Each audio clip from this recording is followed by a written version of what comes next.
ಜನನವಾಗಿದ್ದ ಮಕ್ಕಳಿಗೆ ಅವರ ಜಾತಕವನ್ನು ನೋಡಿ, ಅವರ ಗಳಿಗೆ ಲಕ್ಷಣವನ್ನು ನೋಡಿ, ಅವರಿಗೆ ಯಾವ ರೀತಿ ನಾಮಾಂಕಿತ ನಡಬೇಕು ಅದನ್ನು ನೋಡಿ ಅಂದ್ರು. ಆಗ ಮಹನವರಾಯ್ತಕ್ಕಿಂತ ವಸಿಷ್ಠ ಮಹಾಮುನಿಗಳು ನೋಡ್ತಾ ಇದ್ದಾರೆ, ಸ್ವಾಮಿ ಗಂಡು ಮಗು ಹುಟ್ಟುತ್ತದೆ ಗಳಿಗೆ ನಕ್ಷತ್ರ ಬಹಳ ಸೂಕ್ತವಾಗಿದೆ.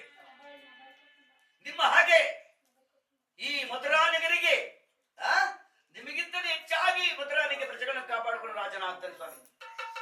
ಸಕಲ ವಿದ್ಯೆ ಸಂಪನ್ನನಾಗಿ ಆನಂದವಾದ ಒಳ್ಳೆತನ ಗುಣ ಲಕ್ಷಣಗಳೆಲ್ಲ ಈ ಮಗುವಿಗಿದೆ. ಹಾಗಾದರೆ ಸ್ವಾಮಿ ಹೆಣ್ಣು ಮಗುವಿನ ಜಾತಕವನ್ನು ನೋಡಿ ಗುರುಗಳು ತಲೆಬಾಗಿದ್ರಂತೆಪ್ಪ. ಹೆಣ್ಣು ಮಗುಗಳಿಗೆ ನಕ್ಷತ್ರವನ್ನು ನೋಡಿದರೆ ತಂದೆ ತಾಯಿಗೆ ಕಂಟಕ ಮರಣ ಅಂತ ಬರ್ತಾ ಇದೆಯಾ? ಚಿಂತೆ ಮಾಡಬೇಡ ಸ್ವಾಮಿ, ನಮ್ಮ ಬಂಜೆತನ ದೂರವಾಯ್ತಲ್ಲ, ನಮ್ಮ ಪ್ರಾಣ ಹೋದ್ರು ಚಿಂತೆ ಇಲ್ಲ ಸ್ವಾಮಿ, ಚಿಂತೆ ಮಾಡಬೇಡಿ.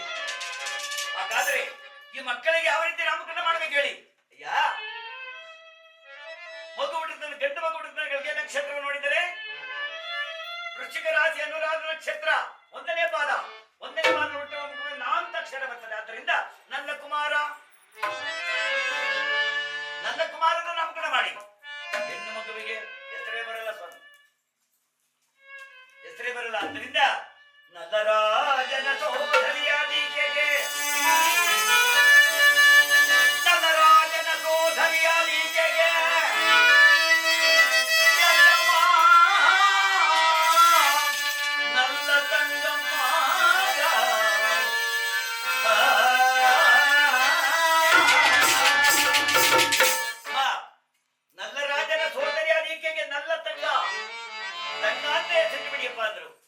ಅದೇ ರೀತಿಯಾಗಿ ನಾಮಕರಣ ಮಾಡಿಬಿಟ್ಟಿದ್ದಾರೆ. ನಲ್ಲರಾಜ ನಲ್ಲ ತಂಗ, ತಂಗ ಅಂದ್ರೆ ನಲ್ಲ ತಂಗ ನಾಮಕರಣ ಮಾಡಿಬಿಟ್ಟಿದ್ದಾರೆ. ಮಕ್ಕಳು ಆನಂದವಾಗಿ ಬೆಳೀತಾ ಇದ್ದಾರೆ. ಒಂದು ದಿನ ಪಕ್ಕದ ರಾಜ್ಯದ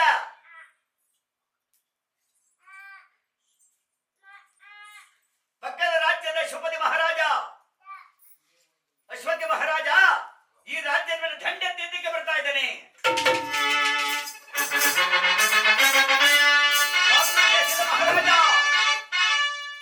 ಮಾತೃದೇಶದ ಮಹಾರಾಜ ರಾಜ್ಯದ ಮೇಲೆ ದಂಡೆ ತಿದ್ದಕ್ಕೆ ಬರ್ತಾ ಇದ್ದಂತೆ. ಸೇನಾಪತಿ ಓಡಿ ಬಂದ ಮಹಾರಾಜ,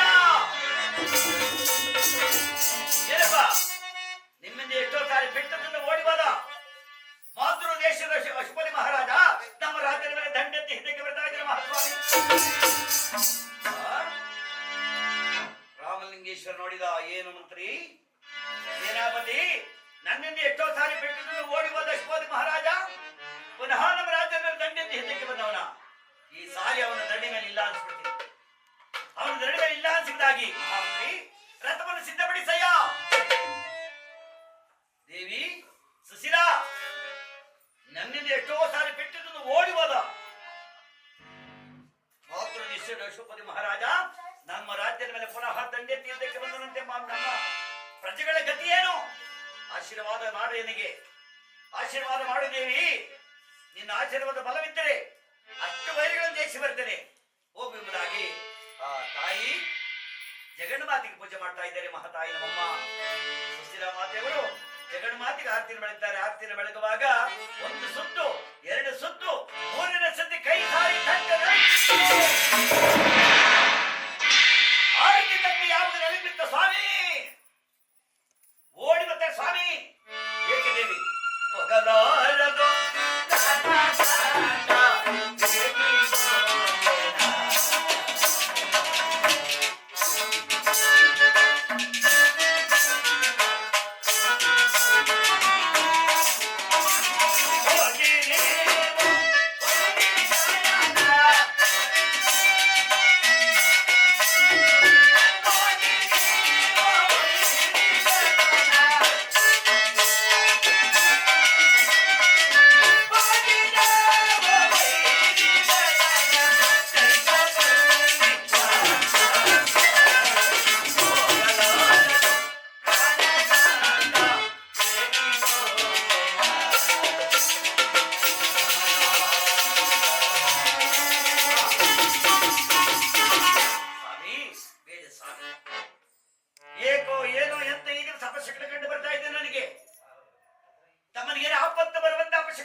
ಸಾಧ್ಯವಿಲ್ಲ. ನಾನು ಏಡಿಯಾಗಿ ಮನೆಗೆ ಕೂಡ ನನ್ನ ಪ್ರಜೆಗಳ ಗತಿಯೇನು? ಸತಿಯ ಮಾತು ಲೆಕ್ಕಿಸದೆ ನೇರವಾಗಿ ಹೋಗ್ತಾ ಇದ್ದಾರೆ. ರಥವೇರಿ ಆ ರಥದ ಸಮೀಪದಲ್ಲಿ ಹೋಗ್ತಾ ಇದ್ದಾರೆ. ಸೈನ್ಯದ ಒಳಗಡೆ ನುಗ್ಗಿ ಬಿಟ್ಟರಂತೆ ರಾಮಲಿಂಗೇಶ್ವರ. ತನ್ನ ವರಕತ್ತಿನ ಮನೆಗಳದು ಮಹಾರಥಿಗರ ಎದೆಬಗೆದು ವೈರಿಗಳ ಗೊಂಡ ಮುಂದವನ್ನು ಮಾತೃ ದೇಶದ ಅಶೋಕ ಮಹಾರಾಜನ ಸೇನಾಪತಿ ನೋಡಿದು, ಓ ಈ ರಾಮಲಿಂಗೇಶ್ವರ ಹೀಗೆ ಬಿಟ್ಟಿದ್ದೆ ಆದರೆ ನಮ್ಮ ಸಾವು ಖಂಡಿತ. ಸೇನಾಪತಿ ಮರೆಯಿಂದ ಆ ರಥವನ್ನು ಸುತ್ತಾಡಿಕೊಂಡು ಬಂದ ರಥದ ಮೇಲತ್ತಿ ತನ್ನ ಮರೆಕತ್ತೆನ ಮರೆಗಳದು ರಾಮಲಿಂಗೇಶ್ವರ ಬೆನ್ನಿನಿಂದ ತಿವಿದದಂತೆ ಒಂದು ಸಾಗಿ ತಿವಿದ ಕತ್ತಿ ಎದೆಯಿಂದ ಹೊರಗೆ ರಪ್ಪನೆ ಬಂತು. ರಾಮಲಿಂಗೇಶ್ವರ ರಥದ ಮೇಲೆ ಮಲಗಿದ.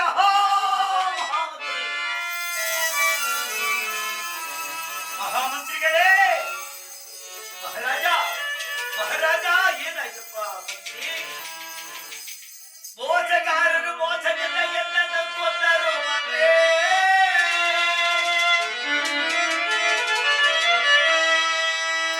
ಎಲ್ಲ ಪ್ರಾಣ ಪಕ್ಷಿ ಹಾರಿ ಹೋಗ್ತಾ ಇದೆ. ಮಂತ್ರಿ ಚಾರವನ್ನು ಹೇಳುವ ಗಯ. ಮಂತ್ರಿ ಎಲ್ಲ ರಾಣಿಗೆ ದೇವಾ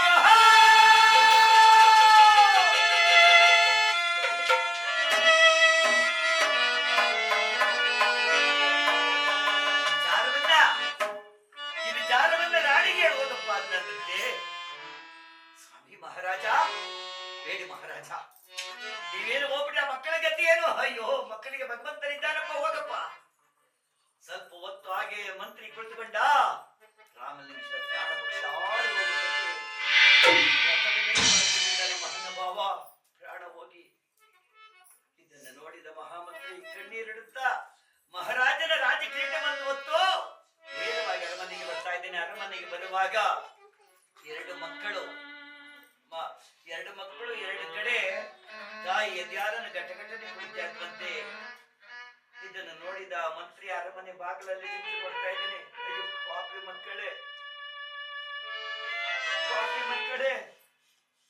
ಹುಟ್ಟಿದ ಕೂಡಲೇ ತಂದೆಗೆ ಮನೆಯಲ್ಲಿ ಕಾರಣ ಆಗ್ಬಿಡಪ್ಪ. ತಂದೆ ಪ್ರಾಣ ಪಕ್ಷಿ ಹಾರಿ ಹೋಗ್ಬಿಡ್ತಲ್ಲಪ್ಪ. ತಾಯಿ ಸುಶೀಲ ಮಾತ್ರ ಆ ಕಡೆ ಈ ಕಡೆ ನೋಡುವಾಗ ಏನಕ್ಕೋ ನೋಡಿ ದ್ವಾರದಲ್ಲಿ ಮಂತ್ರಿ ನಿಂತಿದ್ರು. ಸಚಿವರಾದ ಮಹಾಮಂತ್ರಿಗಳೇ, ತಾತವರೇ, ಎಲ್ಲಿ ಯುದ್ಧದಲ್ಲಿ ಯಾರಿಗೆ ಜಯವಾಯ್ತಪ್ಪ? ನಮಗೆ ಜಯವಾಯ್ತು ಮಹಾರಾಣಿ. ಹಾಗಾದ್ರೆ ಎಲ್ಲಿ ನನ್ನ ಸ್ವಾಮಿ? ಎಲ್ಲಪ್ಪ ನನ್ನ ದೇವರು, ಎಲ್ಲಪ್ಪ ನನ್ನ ಸ್ವಾಮಿ ಎಂದಾಗ ಸುಮ್ಮನೆ ನಿಂತವನಂತೆ ಮಂತ್ರಿ. ಹೇಳು ಮಂತ್ರಿ, ಎಲ್ಲಿ ನನ್ನ ಸ್ವಾಮಿ? ಎಲ್ಲ ನನ್ನ ಪತಿ ದೇವರು ನಮ್ಮ ಮಹಾರಾಜ ರಾಮಲಿಂಗೇಶ್ವರ ಎಲ್ಲಪ್ಪ ಅಂದಾಗ ಮಹಾಮಂತ್ರಿ ರಾಜ ಕಿರೀಟವನ್ನು ತೆಗೆದು ಮಹಾರಾಣಿ ಮುಂದೆ ಇಟ್ಟರು. ಮಹಾರಾಜನ ಕಿರೀಟ, ಮಹಾರಾಜ ಎಲ್ಲಪ್ಪ ಅಂದಾಗಮ್ಮ ಈ ವಿಚಾರವನ್ನು ಏನು ಬಿಡಾಗಿ ನಿಮಗೆ ಹರಕಲಿ ತಾಯಿ. ಯಾಕಪ್ಪ, ಏನಾಯ್ತು ಸ್ವಾಮಿ? ಅಮ್ಮ, ಮೋಸಗಾರರು ಮೋಸದಿಂದ ಮಹಾರಾಜರನ್ನು ಕೊಂದರು.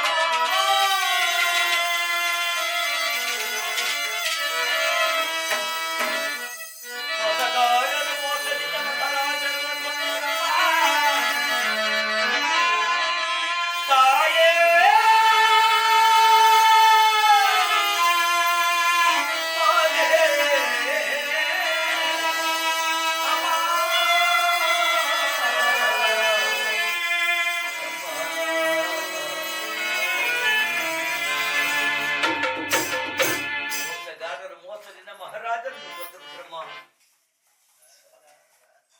ಸ್ವಾಮಿ, ಸ್ವಾಮಿ, ಕೊನೆಗೂ ಎನ್ನನ್ನು ಬಿಟ್ಟು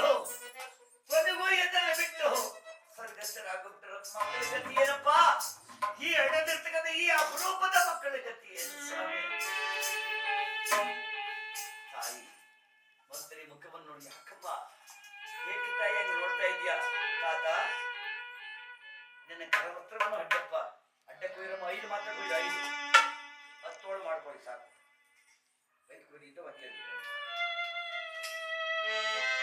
ತಾಯಿ ತಾಯಿ ನಮ್ಮಮ್ಮ ಮಂತ್ರಿ ಕರವಸ್ತ್ರ ಪಡೆದೆ ಎರಡು ಮಕ್ಕಳನ್ನು ಹೆತ್ತಿ ಕರವಸ್ತ್ರ ಮೇಲೆ ಮಲಗಿಸ್ಬಿಟ್ಟಿರುತ್ತೆ. ತಾತ ತಾತ, ಇನ್ನು ಮುಂದೆ ಈ ಮಕ್ಕಳಿಗೆ, ನಾನು ಹಿಡಿದ ಮಕ್ಕಳಿಗೆ ತಂದೆ ತಾಯಿ ಬಂಧು ಬಳಗ ಎಲ್ಲವೂ ನೀನೆ ತಾತ. ಇಲ್ಲಿ ಮಕ್ಕಳಿಗೆ ವಿದ್ಯಾದಾತ ಬುದ್ಧಿದಾತ, ಮಕ್ಕಳಿಗೆ ಮಾರ್ಗದಾತ ಮಾರ್ಗದರ್ಶನ ನೀಡುವನು ನೀನೆ ತಾತ. ಯಾಕಮ್ಮ ನೀವೆಲ್ಲ ಹೋಗ್ತೀರಮ್ಮ? ನೀವೆಲ್ಲ ಹೋಗ್ತೀರ ನನಗೆ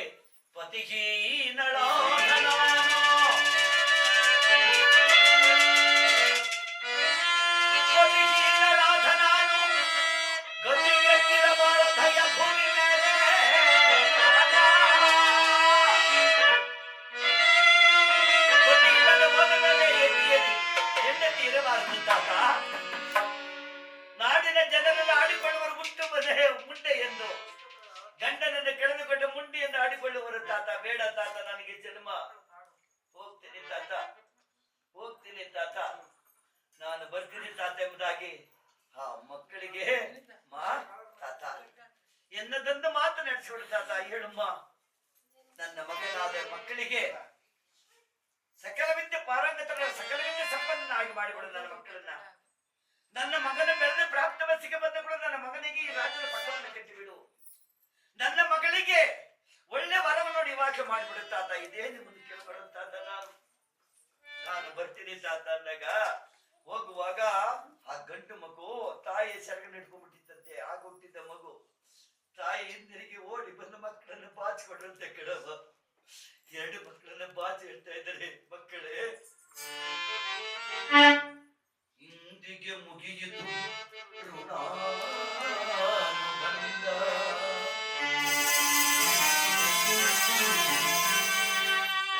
ಇಂದಿಗೆ ಮುಗಿಯಿತು ಋಣಾನುಬಂಧ,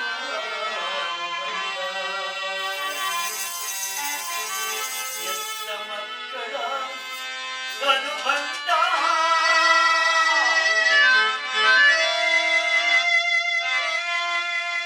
ಇರಬೇಡದಯಾ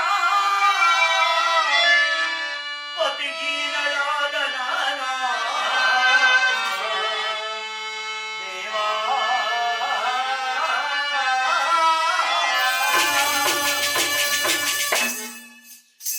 ಮಕ್ಕಳಿಗೆ ಮತ್ತೊಂದು ಸಾರಿ ಎದೆಯಾಡಲು ಕೂರಿಸಿ ತಾಯಿ ಹೋಗಿ ನಿಶರಾತ್ರಿ ಮಧ್ಯರಾತ್ರಿಯಲ್ಲಿ ತನ್ನ ಸೇವಕರ ಕೈಯಿಂದ ಒಂದು ಗಾಳಿ ಶ್ರೀಗಂಧದ ಸಮುದ್ರ ಹೊಡ್ಕೊಂಡು ಹೋಗ್ತಾ ಇದ್ದಾರೆ.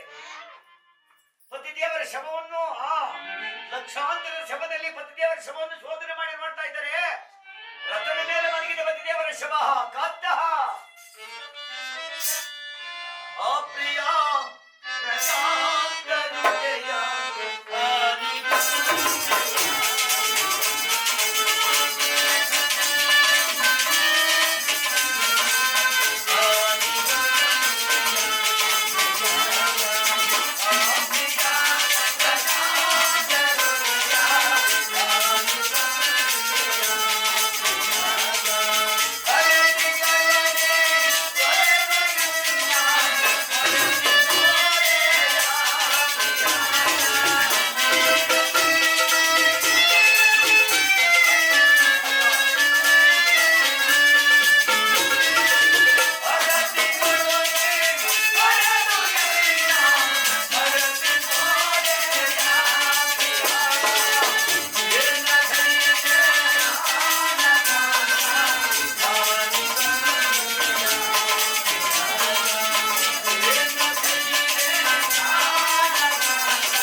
ಪತಿದೇವರಿಗೆ ಕೊಟ್ಟಿ ಕಟ್ಟಿಕೊಂಡ ಹೆಂಡತಿ ಮೊನ್ನೆ ಚಿತಿ ನೀಡ್ತಾ ಇದ್ದಾರಂತೆ.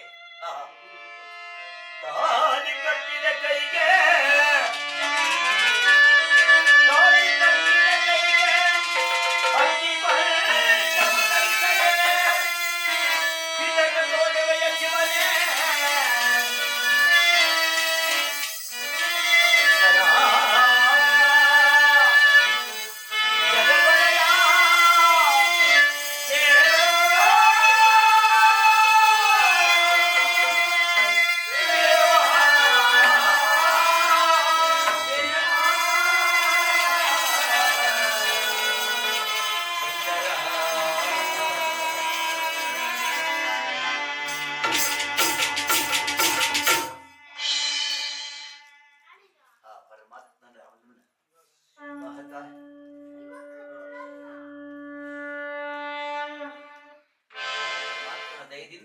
ಭಗವಂತನ ಕರುಣಿದ ಮಹತಾಯಿ ಚಿತೆಗೆ ಬೆಂಕಿ ನೆಟ್ಟು ಬಿಟ್ಟಿದ್ದಾರೆ.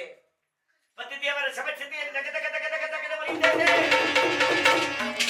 ದಗದಗನೆ ಉರಿಯುವಾಗ ಆ ಉರಿಯುವ ಅಗ್ನಿಕೊಂಡಕ್ಕೆ ಮಹತಾಯಿ ಸುಸಲವಾದ ಠಮ್ಮನ ಬಿದ್ದು ಬಿಟ್ಟರು.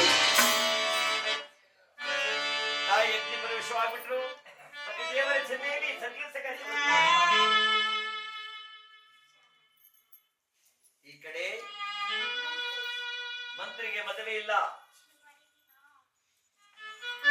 ರಾತ್ರಿ ಎಲ್ಲ ಮಕ್ಕಳು ತಾಯಿ ಹಾಲಿಗೆ ಬವಸ್ತಾ ಇದ್ದವಂತೆ. ಅಮ್ಮ, ತಾಯಿ ಹಾಲಿಗೆ ಮಕ್ಕಳು ಗೋಳಾಡ್ತಾ ಇದ್ದರಂತೆ.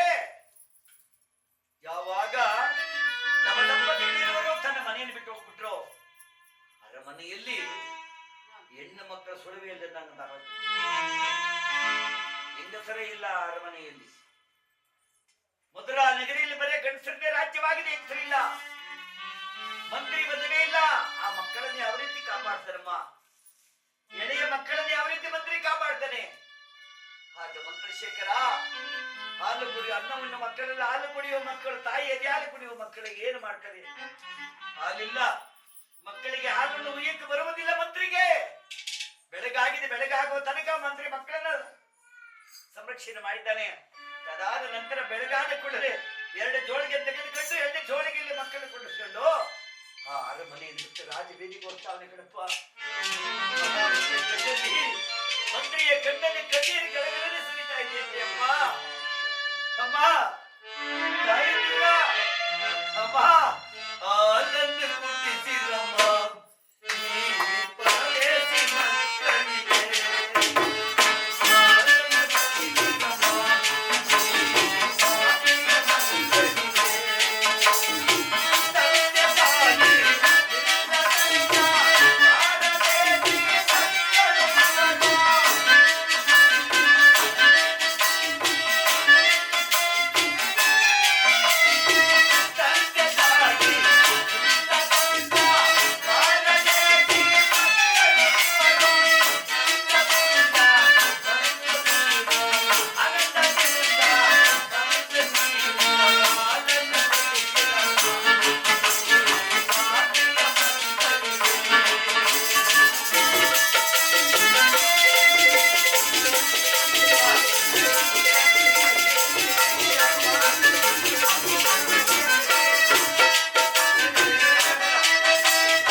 ಉಣಿಸಿಕೊಟ್ರೆ ಮತ್ತೆ ಒಬ್ಬರು ಈ ಮಕ್ಕಳಿಗೆ ಹಾಲು ಉಣಿಸಕ್ಕೆ ಒಬ್ಬರು ಬಾರಲಿಲ್ಲ ಅಂತ ಬೆಳೆ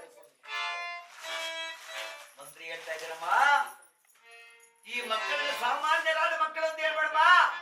ಈ ನಗರದ ಮಹಾರಾಜ ರಾಮಲಿಂಗೇಶ್ವರ ಸುಂದರಾದೇವಿಯ ಮಕ್ಕಳಮ್ಮ. ಮಕ್ಕಳನ್ನು ಬಿಟ್ಟು ಎಲ್ಲ ಹೊರಟೋಗ್ಬಿಟ್ರಮ್ಮ ತಂದೆ ತಾಯಿಗಳು. ಬನ್ನಿಯಮ್ಮ ಮಕ್ಕಳಿಗೆ ಹಾಲು ಕುಡಿಸಿ ಅಂತ ಹೇಳಿದ್ರು. ಈ ಮಾತನ್ನು ಕೇಳಿದ ಮುತ್ತೈದೆ ಹೆಣ್ಣು ಮಕ್ಕಳು ಮಕ್ಕಳನ್ನು ಹೆತ್ತ ಮಕ್ಕಳೆಲ್ಲ ಮಕ್ಕಳನ್ನು ಹೆತ್ತ ತಾಯಿದ್ರು ದಡಿ ದಡಿ ದಡಿ ದಡಿ ದಡಿ ದಡಿನೇ ಬಂದು ಆ ಮಕ್ಕಳನ್ನ ಬಾಚಿ ತಪ್ಪಿ ಮಕ್ಕಳಿಗೆ ಎಲ್ಲರೂ ಆಲೋಡಿಸ್ತಾವ್ರಮ್ಮ.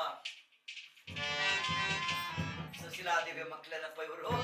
ಹೌದು, ಅಗ್ನಿ ಪರಮೇಶ್ವರಪ್ಪ ತಾಯಿ ನಮ್ಮಮ್ಮ. ಮಹಾಮಂತ್ರಿಗಳೇ, ನೀವು ರಾಜಬೇದಿಗೆ ಮಕ್ಕಳನ್ನು ಕರ್ಕೊಂಡು ಬಡಿ. ನಾವೇ ರಾಜಸ್ಥಾನಕ್ಕೆ ಬಂದು ದಿನನಿತ್ಯಲಿ ಮಕ್ಕಳಿಗೆ ಆಲೋಚಿಸ್ಬಿಡ್ತೀವಿ. 3 ಸತಿ ಒಂದು ದಿವಸಕ್ಕೆ 3 ಬಾರಿ ಬಂದು ಮಕ್ಕಳಿಗೆ ಮಕ್ಕಳಿಗೆ ಆಲೋಚಿಸ್ತಾ ಇದ್ರಮ್ಮ. ಹಾಗೆ ಹೀಗೆ ಹಾಗೆ ಹೀಗೆ ಹೀಗೆ ಹಾಗೆ 5 ವರ್ಷದ ಬಾಲಕರಾಗ್ಬಿಟ್ರೆ ಮಕ್ಕಳು. 5 ವರ್ಷದ ಬಾಲಕರಾದಿದ್ದೇನೆ ಮಹಾಮಂತ್ರಿಗಳು ಈ ಮಕ್ಕಳನ್ನು ಕರ್ಕೊಂಡು ವಸಿಷ್ಠ ಮಹಾಮಂತ್ರ ಆಶ್ರಮಕ್ಕೆ ಬಿಟ್ಟು ಹೋಗ್ತಾ ಇದ್ದಾರೆ ಮಕ್ಕಳ ವಿದ್ಯಾಭ್ಯಾಸಕ್ಕೋಸ್ಕರ. ಎಷ್ಟು ಮಕ್ಕಳಾಗಿದ್ದಾಗಲೇ ಆ ಮಕ್ಕಳ ಅಂದ ಚಂದ, ಮಕ್ಕಳ ಆಟ, ಆ ಹೆಣ್ಣು ಮಗುವಿನ ನೋಟ ಹೇಳುವುದಕ್ಕೆ ಅಸಾಧ್ಯವಾಗಿದೆ ಅಂತಮ್ಮ. ಆ ಮಗು 5 ವರ್ಷದ ಬಾಲಕಿ ಆಗಿದ್ದಾಗಲೇ ಅಣ್ಣನ ಪಾದವನ್ನು ತೊಳಿತಾ ಇದ್ದಂತೆ. ಜಲವನ್ನು ತಂದು ಅಣ್ಣನ ಪಾದವನ್ನು ತೊಳೆದು ಅಣ್ಣನ ಪಾದವನ್ನು ಮಲಿಕೊಳ್ಳೋದಂತೆ ಮಗು, ಹೆಣ್ಣು ಮಗು. ಆ ಮಗುವನ್ನ ಈ ಅಣ್ಣ ಎತ್ತಿ ಮುದ್ದಾಡೋನಂತೆ ನೋಡಿ. ಆ ಮಗುವನ್ನ 5 ವರ್ಷ ಕರೆಕೊಂಡೋಗಿ ಗುರುಕುಲಕ್ಕೆ ಬಿಟ್ಬಿಟ್ಟವ್ರೆ. ಗುರುಕುಲದಲ್ಲಿ ಅಣ್ಣ ತಂಗಿಯರ ನೋಟವೇ ಬೇರೆ ಆಗೋಯ್ತಂತೆ ನೋಡಿ. ಅಲ್ಲಿರ್ತಕ್ಕಂಥ ಮಕ್ಕಳಲ್ಲಿ ಇವರು ಲೆವೆಲ್ ಅಂದ್ರೆ ಇವ್ರ ತೂಕಕ್ಕೆ ಬಂದ್ಬಿಟ್ಟಂತೆ ನೋಡಿ. ಅಲ್ಲಿರ್ತಕ್ಕಂಥ ಮಕ್ಕಳು ಆನಂದವಾಗಿ ಬೆಳೀತಾ ಇದ್ದಾರೆ ಮಕ್ಕಳು. ಅಣ್ಣ ತಂಗಿಯರ ಸೋದರ ಸಂಬಂಧ ಗಗನ ಮುಟ್ತಾ ಇದೆಯಂತೆ. ದೇವಾನ ದೇವತೆಗಳೆಲ್ಲ ಮರೆಹೊಕ್ಕುವಂತೆ ಮರೆಹೊಕ್ಕುವಂತ ಕೆಲಸ ಆಗಿದ್ದೆ ನೋಡಿ. ಆ ಮಕ್ಕಳನ್ನು ನೋಡಿ ದೇವಾನ ದೇವತೆಗಳು ಬೆರಗಾಗ್ತಾ ಇದ್ದರಂತೆ. ತಂದೆ ತಾಯಿಗಳನ್ನೇ ಅಣ್ಣ ತಂಗಿಯರ ಸೋದರ ಸಂಬಂಧ ಹೇಳುವುದಕ್ಕೆ ಅಸಾಧ್ಯವಾಗಿದೆ ಎಂತೆ ನೋಡಿ. ಬೆಳಗಿನ ಜಾವ ಬೇಲಿಕೆದ್ದು ತಾಯಿ ನಮ್ಮಮ್ಮ ಬೆಳೆದು ಪ್ರಾಪ್ತ ವಯಸ್ಸಿಗೆ ಬರ್ತಾ ಇದ್ದಾಗಲೇ ಬೆಳಗಿನ ಜಾವಕ್ಕೆ ಬೇಲಿಕೆದ್ದು ಅಣ್ಣನ ಪಾದವನ್ನು ತೊಳೆದು ಅಣ್ಣನ ಪಾದದ ಮೇಲೆ ಮನೆಗೆ ಅಣ್ಣನ ಪಾದಕೃಷ್ಣ ಕುಂಕುಮ ಪುಷ್ಪಗಳನ್ನು ಚೆಲ್ಲಿ ಅಣ್ಣನ ಪಾದವನ್ನು ಹೊಂದಿಸಿಕೊಳ್ಳುವಂತೆ. ತಂಗಿ ಅಣ್ಣ ತಂಗಿಯನ್ನು ಬಾಚಿ ತಪ್ಪಿ ಗಲ್ಲಕ್ಕೆ ಮುತ್ತಿಟ್ಟು, ತಂಗ ಏನಮ್ಮ ನಿನ್ನ ಗುಣ ವಿಶೇಷಗಳನ್ನು ವರ್ಣಿಸಲು ಆದಿಶೇಷನಿಂದಲೂ ಅಸಾಧ್ಯವಾಗಿದೆ ಅಲ್ಲವ. ಮಕ್ಕಳು ಬೆಳೆದ ಪ್ರಾಪ್ತ ವಯಸ್ಸಿಗೆ ಬರ್ತಾ ಇದ್ದಾರೆ. ಸಕಲ ವಿದ್ಯೆ ಪಾರಂಗತರಾಗಿಬಿಟ್ಟಿದ್ದಾರೆ ಮಕ್ಕಳು ಗುರುಕುಲದಲ್ಲಿ. ಸಕಲ ವಿದ್ಯೆ ಪಾರಂಗತರಾಗಿ ಮಕ್ಕಳು ಆ ಗುರುಕುಲದಲ್ಲಿ ಬೆಳೆದು ಬಿಟ್ಟಿದ್ದಾರೆ. ಸಕಲ ವಿದ್ಯೆ ಪಾರಂಗತರಾಗಿಬಿಟ್ಟಿದ್ದಾರೆ. ಶಸ್ತ್ರಾಭ್ಯಾಸದಲ್ಲಿ, ವಿದ್ಯಾಭ್ಯಾಸದಲ್ಲಿ, ಗುಣದಲ್ಲಿ, ಲೇಖಗಳಲ್ಲಿ ಎಲ್ಲರಿಗೂ ಗುರುಗಳು ಹೇಳ್ತಾ ಇದ್ದಾರೆ, ನಲ್ಲ ರಾಜ ತಂಗ ನಾಳೆ ಇವತ್ತಿಗೆ ನಿಮ್ಮ ವಿದ್ಯಾಭ್ಯಾಸ ಕೊನೆಗೆ ಆಯ್ತಮ್ಮ.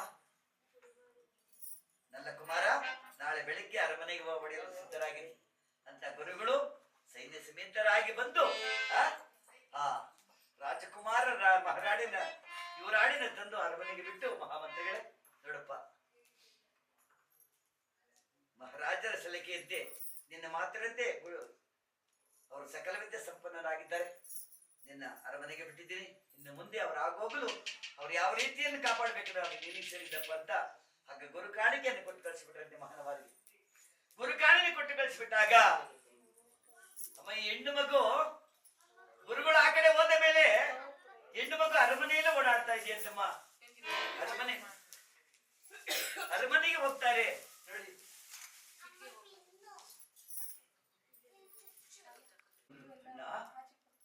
ಅಣ್ಣ ಏನಮ್ಮ ತಾತ ತಾತ ಏನಮ್ಮ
ಶಿವರಾದ ಮಂತ್ರಿ ವಾರ್ಯರೇ,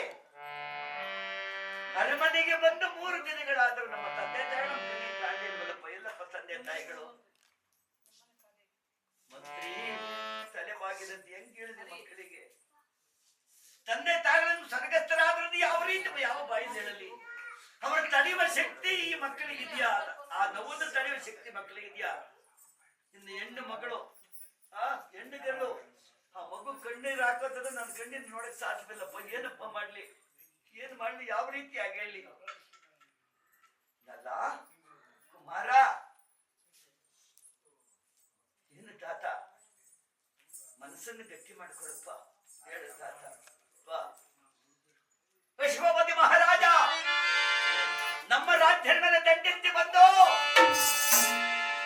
ಮೋಸದಿಂದ ನಿಮ್ಮ ತಂದೆಯ ತಪ್ಪಂದರಯ್ಯ.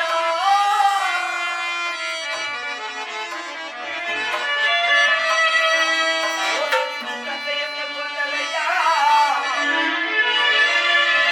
ಕುಮಾರ.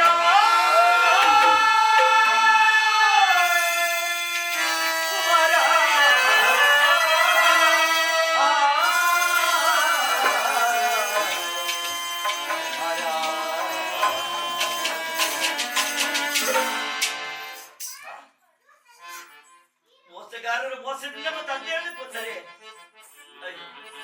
ಆ ತಾಯಿ ಹೊಡೆದ ಆ ಕಾಲದಲ್ಲಿ ನನ್ನ ಎಂತ ತಾಯಿ ನಿಮ್ಮ ತಂದೆಯವರ ಚಿತೆಯನ್ನು ಸಿದ್ಧ ಮಾಡಿ ಚಿತೆಗೆ ಬೆಕ್ಕಿಯದಿಟ್ಟು ನಿಮ್ಮ ತಾಯಿ ಅಗ್ನಿ ಪ್ರವೇಶ ಆಗ್ಬಿಟ್ರೆ ಮಹಾ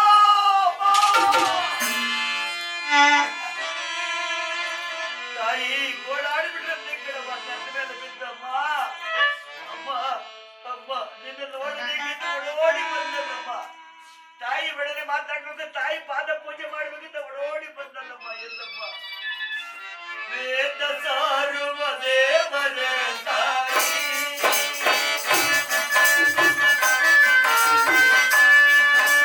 ವೇದ ಸಾರುವ ದೇವರೇ ತಾಯಿ, ಜ್ಞಾನ ದಾನ ಗುರುದೇವರೇ ತಂದೆ, ಗುರುದೇವರೇ ತಂದೆ, ಪ್ರೇಮ ಸಾರುವ ಮೂರ್ತಿಯವರು, ಪ್ರೇಮ ಸಾರುವ ಮೂರ್ತಿಯವರು, ಸ್ವಾಮಿ ಸಂತರು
ದಾಖವನ್ನು ಯಾರಲ್ಲಿ ತೋಡಿಕೊಳ್ಳಲ್ಲಪ್ಪ.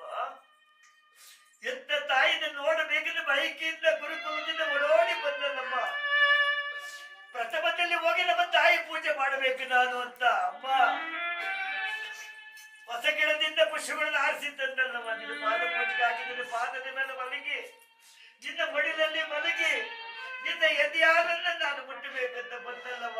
ಅಲ್ಲ ಅಮ್ಮ, ನನ್ನನ್ನು ಬಿಟ್ಟು ಪರದೇಶಿಯಾಗಿ ಮಾಡೋಗ್ಬಿಟ್ಟಲ್ಲವ. ನಾನು ಯಾರ ಬಳಿ ಹೇಳ್ಕೊಳ್ಳವ ನನ್ನ ಕಷ್ಟ ನಿಂತಲ್ಲವ. ಅಣ್ಣ ಓಡಿ ಬಂದ ತಂಗ ಅಮ್ಮ ಬೇಡ ಚಿರವ ಬಾ. ನಿನ್ನ ಮುಂದೆ ತಂದೆ ತಾಯಿ ಬಂಧು ಬಳಗ ಎಲ್ಲ ಮತ್ತಿ ಮಾರಿದೆ ಕಿಡವ. ಅಮ್ಮ ಅಳ್ಬೇಡ ಅಂದಾಗ ತಾತ ತಂದೆ ತಾಯಿಗಳು ಸ್ವರ್ಗಸ್ಥರಾಗುವಾಗ ಏನೊಂದು ಹೇಳಿದಾರಪ್ಪ. ಅಪ್ಪ, ನೀನು ಸಕಲ ವಿದ್ಯೆ ಪಾರಂಗತನಾಗಿ ಪ್ರಾಪ್ತ ವಯಸ್ಸಿಗೆ ಬಂದ ಕೂಡಲೇ ನಿನಗೆ ರಾಜ್ಯದ ಪಟ್ಟವನ್ನು ಕಟ್ಬಿಡು ಅಂತ ಹೇಳಿದ್ರಪ್ಪ.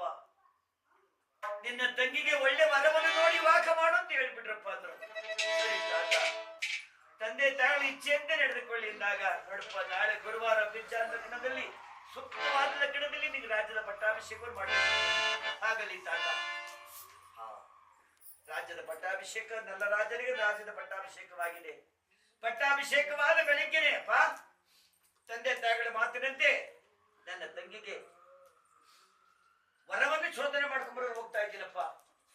ಹಲವಾರು ದೇಶಗಳನ್ನು ತಿರುಗಿ ಹಲವಾರು ರಾಜಕುಮಾರರ ಭಾವಚಿತ್ರವನ್ನು ತಂದು ನನ್ನ ತಂಗಿ ಕೊಡ್ತೀನಿ. ನನ್ನ ತಂಗಿ ಯಾವ ಭಾವಚಿತ್ರ ಯಾವ ರಾಜಕುಮಾರನ ಭಾವಚಿತ್ರವನ್ನು ನೋಡಿ ಒಪ್ಕೊಳ್ಳೋ ಅವನಿಗೆ ನನ್ನ ತಂಗಿನ ವಿವಾಹ ಮಾಡ್ತೀನಿ ಎಂದಾಗಿ ಮಹಾರಾಜ ನಲ್ಲ ಕುಮಾರ ನಲ್ಲ ರಾಜ ತುರುಗಿ ಕುದುರೆಯನ್ನೇರಿ ಇಡೀ ದೇಶಗಳಿಗೆ ಹೋಗಿ ಸಂಚಾರ ಮಾಡಿಕೊಂಡು ಹಲವಾರು ಭಾವಚಿತ್ರವನ್ನು ಸಂಗ್ರಹಣೆ ಮಾಡ್ತಾ ಇದ್ದಾರೆ. 16 ದಿನಗಳ ತಿರುಗಿ 16 ದಿನಗಳ ತಿರುಗಿ ಹಲವಾರು ರಾಜಕುಮಾರರ ಭಾವಚಿತ್ರವನ್ನು ತಂದಿದ್ದಾರೆ.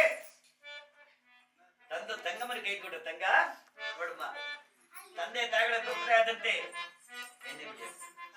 ತಂದೆ ತಾಯಿ ನೋಡಮ್ಮ ಹಲವಾರು ರಾಜಕುಮಾರ ಭಾವಚಿತ್ರವನ್ನು ತಂದಿದ್ದೀರಮ್ಮ. ನೋಡಮ್ಮ ಭಾವಚಿತ್ರವನ್ನ. ಈ ಭಾವಚಿತ್ರವನ್ನು ನೋಡಮ್ಮ ಅಂದಾಗ ಭಾವಚಿತ್ರವನ್ನು ನೋಡ್ತಾ ಇದ್ದಾರೆ ಮಹಾತಾಯಿ. ಭಾವಚಿತ್ರವನ್ನು ನೋಡಿ ಹೇಳ್ತಾ ಇದ್ದಾರೆ, ಅಣ್ಣ ಈ ರಾಜಕುಮಾರನ ಮಂದರಣ್ಣ, ಈ ರಾಜಕುಮಾರರ ಹಣಮಂತರಣ್ಣ, ಇದರೊಳಗೆ ಗುಣವಂತರಣ್ಣ, ಗುಣವಂತ ಕೊರಲು ಎಲೆಯಬೇಕಣ್ಣ.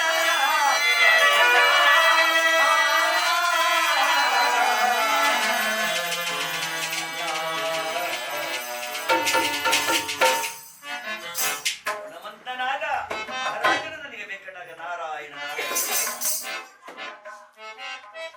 ಬೆಳಗಾದ ಕೂಡಲೇ ತಂಗಿಗೆ ಜಾಗೃತಿಯಾಗಿ ಒಂದ್ಸತಿ ತಂದ್ಕೊಟ್ಬಿಡ್ತೀನಿ. ನೌಕರ ಸ್ಟಾರ್ಟ್ ಆಗೋದು ಒಂದ್ಸತಿ ಕೊಟ್ಬಿಟ್ಟಿರ್ತೀನಿ. ಕುದುರೆಯನ್ನೇರಿ ಮಹಾರಾಜ ಬರ್ತಾ ಇದ್ದಾನೆ. ಇಲ್ಲಿ ತಾಯಿ ಮಂತ್ರಿಗಳನ್ನು ಇವತ್ತು ನಮ್ಮ ಅಣ್ಣ ನನಗೆ ಬೇಕಾದ ವರನ್ನು ಶೋಧನೆ ಮಾಡ್ಕೊಂತ ನನ್ನ ಮನಸ್ಸು ಹೇಳ್ತಾ ಇದೆ.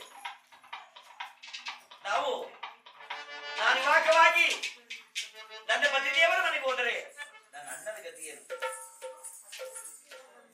ಸಂಜೆ ಒಳಗಾಗಿ ನಮ್ಮ ಅಣ್ಣ ಮನೆಗೆ ಅರಮನೆಗೆ ಬರೋದ್ರೊಳಗಾಗಿ ತಾವುಗಳು ಹೋಗಿ ನಮ್ಮ ಅಣ್ಣನಿಗೆ ತಕ್ಕನಾದ ವಧುವನ್ನು ಶೋಧನೆ ಮಾಡ್ಕೊಂಡು ಬಂದಿದ್ದ ಅಂತ ಹೇಳಿದ್ರೆ, ಆಗ ತಾತ ವಯಸ್ಸಾದ ಮಹಾಮಂತ್ರಿಗಳು ಕುದುರೆಯಿಂದ ರಥವನ್ನೇರಿ ದೇಶಗಳಿಗೆ ಹೋಗಿ ಬಾರಾದೇಶದ ಮಾಂತ್ರಿಕ ದೊರೆ ಮಗಳಾದ ದುರ್ಯೋಧನನ ಭೇಟಿ ಮಾಡ್ಕೊಂಡು ಬಂದಿದ್ದಾರೆ. ಬಂದಿದ್ದಾರೆ ನಲ್ಲ ರಾಜನಿಗೆ ವಿವಾಹ ಮಾಡುವುದಕ್ಕೆ ಅಂತ. ಇಲ್ಲಿ ಯಾವ ನಲ್ಲ ಕುಮಾರ ದೇಶಗಳು ಸಂಚಾರ ಮಾಡಿಕೊಂಡು ಕಡೆಯದಾಗಿ ಬರ್ತಾ ಇದ್ದಾರೆ ಕಾಶಿ ಪಟ್ಟಣಕ್ಕೆ.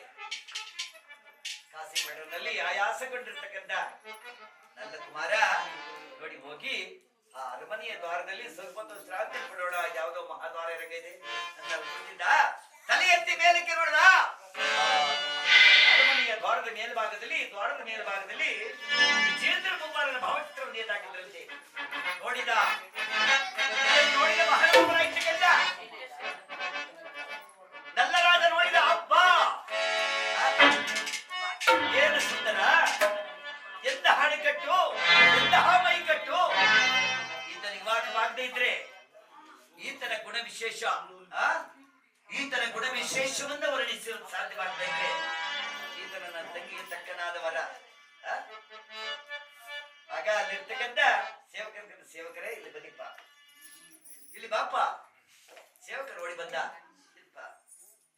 ಇದು ನಮ್ಮ ಮಹಾರಾಜನ ಭಾವಚಿತ್ರ. ನಿಮ್ಮ ಮಹಾರಾಜನಿಗೆ ವಿವಾಹವಾಗಿಲ್ಲ ಸ್ವಾಮಿ ಇನ್ನ. ಹಾಗಾದ್ರೆ ನಿಮ್ಮ ಮಹಾರಾಜನ ಒಮ್ಮೆ ನಾನು ನೋಡಬೇಕಲ್ಲ.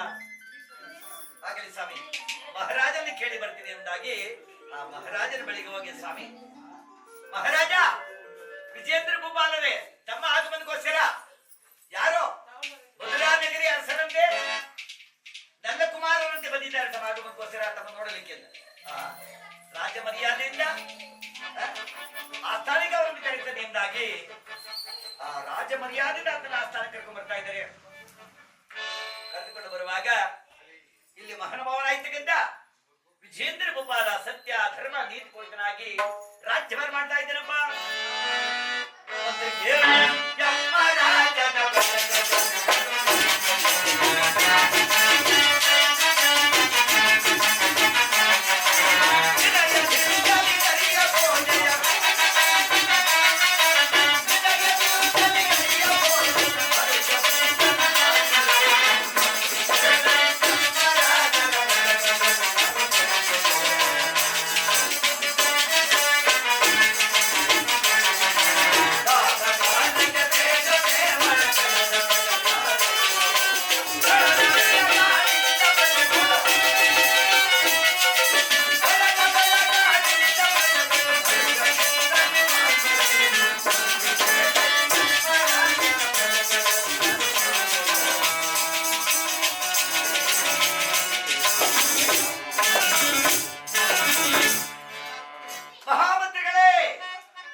ವಿಜೇಂದ್ರ ಭೂಪಾಲರೇ ತಮ್ಮ ಆಳ್ವಿಕೆಯಲ್ಲಿ ನಮ್ಮ ರಾಜ್ಯ ಸುಭಿಕ್ಷವಾಗಿದೆ.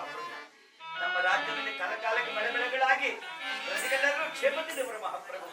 ನಮ್ಮ ರಾಜ್ಯದಲ್ಲಿ ತಮ್ಮ ರಾಜ್ಯದಲ್ಲಿ ಅನ್ನ ಚಿತ್ರದಲ್ಲಿ ಅನ್ನದಾನ, ಮಕ್ಕಳಿಗೆ ಕ್ಷೀರದಾನ, ಬಡವರಿಗೆ ವಸ್ತ್ರದಾನ ಎಲ್ಲ ಆನಂದವಾಗಿ ನಡೀತಾ ಇದೆ ಮಹಾಪ್ರಭು. ಇದಕ್ಕಿಂತಲೂ ಭಾಗ್ಯ ಏನ್ ಬೇಕು ಅಂದಾಗ ಸಂತೋಷ, ಬಹಳ ಸಂತೋಷ ಅಂದಾಗ ಇದನ್ನೇ ನೋಡ್ತಾರೆ ಇಂಥ ಮನೆ ನಲ್ಲಕುಮಾರ. ಏನ್ ಸಂತೋಷ, ಎಂತ ನಿಷ್ಠವಂತ ಗೋಗುಳು ತನ್ನ ಪುಟ್ಟ ಪಾದವನ್ನ, ದಪ್ಪ ಶರೀರವನ್ನ ತನ್ನ ಪುಟ್ಟ ಪಾದದ ಮೇಲೆ ಯಾವ ರೀತಿ ಸತ್ಯವನ್ನು ತಂದಿದ್ರು ಆ ರೀತಿಯಾಗಿ ಸತ್ಯದ ಹೇಳ್ತಾ ಇದ್ದಾರಲ್ಲ. ಮಹಾರಾಜನಿಗೆ ಶರಣಪ್ಪ. ನೀವ್ಯಾ ನಲ್ಲಕುಮಾರರು? ಹೌದು, ಬನ್ನಿ ಸ್ವಾಮಿ ಬನ್ನಿ. ತನ್ನ ಪಕ್ಕದಲ್ಲಿ ಸಿಂಹಾಸನ ಮೇಲೆ ಕೂರಿಸ್ಕೊಂಡಿದ್ದಾರಂತೆ ಮಹಾನುಭಾವರನ್ನ. ವಿಜೇಂದ್ರ ಭೂಪಾಲ ನಲ್ಲರಾಜನ ಸಿಂಹಾಸನ ಮೇಲೆ ಕೂರಿಸಿಕೊಂಡಿರುತ್ತೆ. ಬಂದ ಸಮಾಚಾರವೇನು ಸ್ವಾಮಿ? ತಮಗೆ ವಿವಾಹವಾಗದೇ ಇದ್ರೆ ನೋಡಿ ನೋಡಿ ಪ್ರಭು, ಇದು ನನ್ನ ತಂಗಿಯ ಭಾವಚಿತ್ರ. ನನ್ನ ತಂಗಿಯ ಭಾವಚಿತ್ರ ತಮಗೆ ವಿವಾಹವಾಗದೇ ಇದ್ರೆ ನಮ್ಮ ತಂಗಿಯನ್ನ ತಮಗೂ ಕೊಟ್ಟು ವಿವಾಹ ಮಾಡ್ಬೇಕಂತಿರುವೆನು. ತಮ್ಮ ಅಪ್ಪಣೆ ಆದರೆ ಇದ್ದಾಗ ಆ ತಂಗಿಯ ಭಾವಚಿತ್ರವನ್ನು ಕೊಟ್ಟರಂತೆ. ನಿಮ್ಮ ತಂಗಿಯ ಭಾವಚಿತ್ರವನ್ನು ಕೊಡಿದುಕೊಳ್ಳಿ. ಯಾವ ವಿಜೇಂದ್ರ ಭೂಪಾಲ ಭಾವಚಿತ್ರ ನೋಡಿ ಬೆಚ್ಚನೆ ಬೆರಗಾದ್ರಂತೆ ನೋಡಿ. ಅಬ್ಬಬ್ಬಾ, ಏನು ರೂಪು, ಏನು ಲಾವಣ್ಯ, ಎಂತ ಸೌಂದರ್ಯ!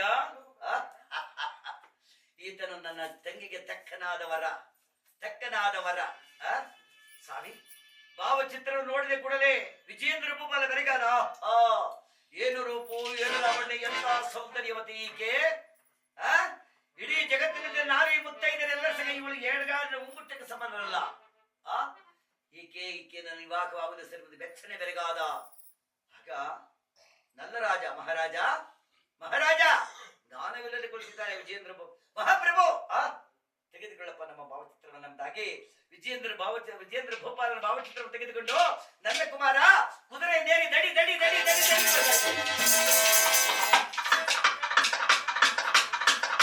ಬಂದ ಕೂಡಲೇ ತಂಗಿಯ ಅರಮನೆಯ ಬಾಗಿಲಲ್ಲಿ ಕುಳಿತಿದ್ದಂತೆ ತೊಂಬಿಗೆಲಿ ಜಲವನ್ನು ತೆಗೆದುಕೊಂಡು ಅಣ್ಣನ ಬರುವಿಕೆಯನ್ನು ನೋಡಿ ನಿಂತಿದ್ರಂತೆ.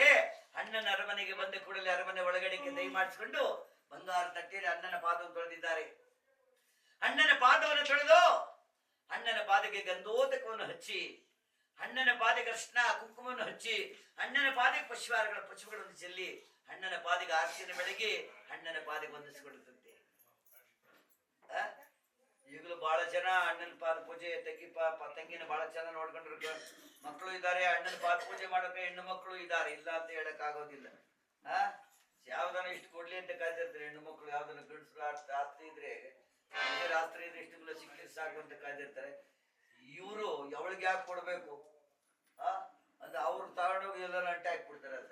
ಏನ್ ಸಮಯ ದಾಯರ್ ನೀವು ಇದನ್ನ ಕೊಡ್ತೀವಿ, ನಿನ್ಗೆ ಯಾಕೆ ಕೊಡ್ತಾರ, ನಂಗೆ ಎತ್ತು ಕೊಡ್ತೀನಿ, 5 ವರ್ಷ 6 ವರ್ಷ ಕೊಡ್ತಾರ ನನ್ಗೆ ನೋಡಿ. ಆ ರೀತಿಯಾಗಿ ಇಲ್ಲಿ ಮಹತಾಯಿ ಅಷ್ಟೊಂದು ಸುಂದರವಾಗಿರ್ತಕ್ಕಂಥ ಮಹಾನುಭವನ್ನ ಆಗ ಏನಮ್ಮ ತಂಗ ಈ ಕಾಶಿ ಪಟ್ಟಣದ ದೊರೆ ಈತನ ನಾಮಾಂಕಿತ ವಿಜೇಂದ್ರ ಭೂಪಾಲ ಅಂತ ತಮ್ಮ ಅಪ್ಪಣೆ ಆದ್ರೆ ಇವ್ರನ್ನ ನಾವು ಆಹ್ವಾನಕ್ಕೆ ಬೇಡಂತೆ, ವಿವಾಹಕ್ಕೆ ಆಹ್ವಾನ ಕೊಡಲಿ ಅಂತಂತೆ.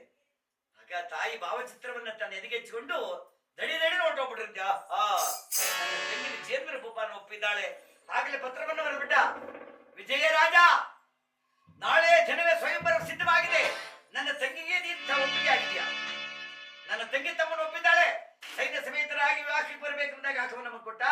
ಅಲ್ಲಿ ವಿಜೇಂದ್ರ ಭೂಪಾಲ ರಥಾರೂಢರಾಗಿ ರಥವನ್ನು ಸಿದ್ಧಪಡಿಸಿ ಸೈನ್ಯ ಸಮೇತರಾಗಿ ಮಥುರಾನಗರಿ ಬರ್ತಾ ಇದ್ದಾರೆ. ಇಲ್ಲಿ ಮಹತಾಯಿನ ಅಮ್ಮ ಸಖಿಯರೇ, ನಾಳೆ ದಿನವೇ ನನ್ನ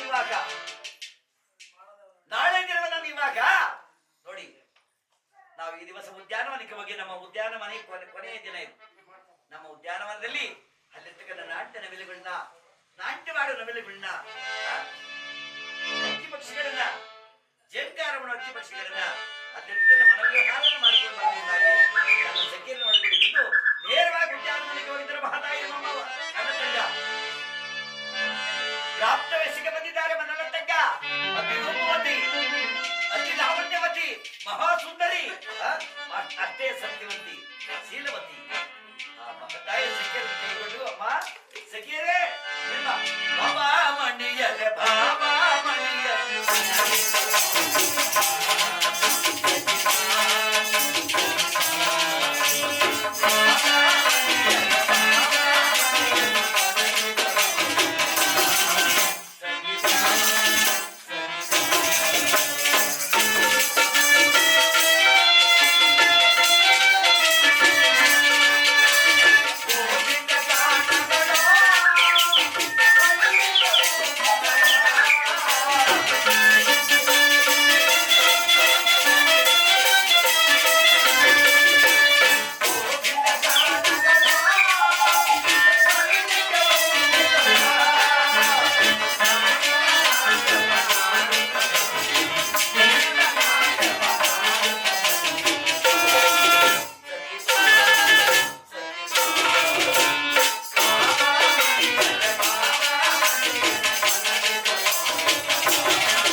ಸಂಪಿಗೆ ಮುಂತಾದ ಹಕ್ಕಿಗಳ ಜೇಂಕಾರ ನವಿಲು ನಾಟ್ಯಗಳನ್ನ ಎಷ್ಟೊಂದು ಸುಂದರವಾಗಿದೆ ನಮ್ಮ ಉದ್ಯಾನವನ ನೋಡ್ತೀನಿ ಬಾಳಮ್ಮ.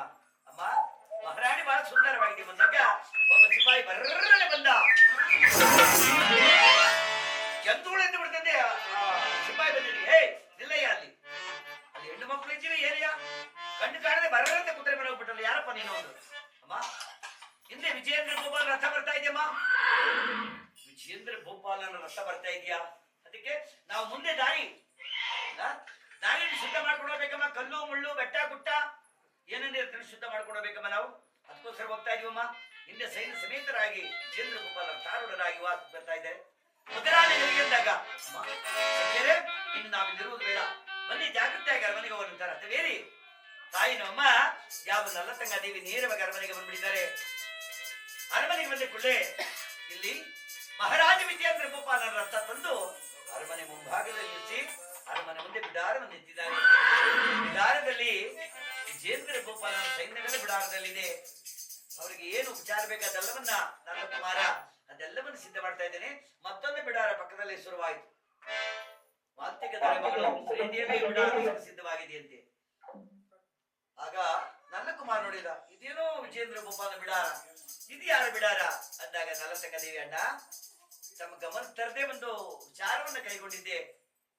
ದಯಮಾಡಿ ನನ್ನ ತಪ್ಪನ್ನು ಮನ್ನಿಸಿ ಕಾಪಾಡೋಣ. ಹೇಳಮ್ಮ, ನಾನು ವಿವಾಹವಾಗಿ ಬಂದಿದ್ದೇವರ ಮನೆಗೆ ಹೋದ್ರೆ ತಂದೆಯಾಗಿ ನನ್ನನ್ನು ಕಾಪಾಡಿದ ನಿನ್ನ ಗತಿ ಏನಣ್ಣ? ಆದ ಕಾರಣ ಮಂತ್ರಿಯನ್ನು ಕಳಿಸಿ ಮಂತ್ರಿವಾರ್ಯರೇ ತಂದೆಯಾಗಿರ್ಕೆಲ್ಲ ಮಂತ್ರಿವಾರ್ಯರೇ ನಮ್ಮ ಸಾಕಿ ಸಲಗಿ ಮುದ್ದಾಡಿದ ಮಂತ್ರಿವಾರ್ಯರೇ ತಮಗೆ ಒಂದು ವಧುವನ್ನು ಹುಡುಕು ಬಂದಿದ್ದಾರೆ. ಆ ವಧುವನ್ನು ತಾ ವಿವಾಹವಾಗಿರಬೇಕು. ಹಂಗ ನಿನ್ನ ಮಾತನ್ನು ಎಂದಾದ್ರೂ ನಾನು ಧಿಕ್ಕರಿಸಿದ್ದೇನಮ್ಮ. ನಿನ್ನ ನಿಶ್ಚಿಂತ ಆಗ್ಲಿ ಎಂದಾಗ